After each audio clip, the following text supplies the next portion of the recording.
तू जहाँ रहबे रहे न पाइबे। अच्छा। जहाँ रहबे रहे न पाइबे के छौरी मोबाइल दिले औगे डाले लाओ में सिम दिले औगे के छौरी मोबाइल दिले औगे डाले लाओ में सिम दिले औगे। तू जहाँ रहबे रहे न पाइबे।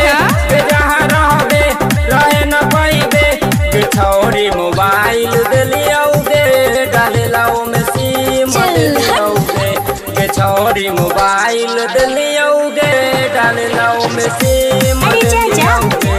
साथ में रिचार्ज करबौगे साथ में चार्जर देबौगे। साथ में रिचार्ज करबौगे साथ में चार्जर देबौगे।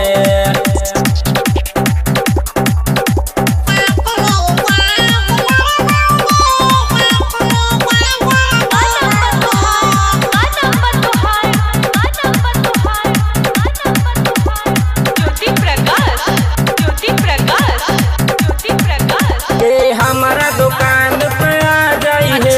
आके रिचार्ज करवा जाई है। आ जाई है आ जाई है। हमारा दुकान पे आ जाई है। आके रिचार्ज करवा जाई है। भाई के संगे ना आई है सहेली के साथ आ जाई है। के जहाँ रहबे रहे न पाइबे। जहाँ रहबे रहे न पाइबे।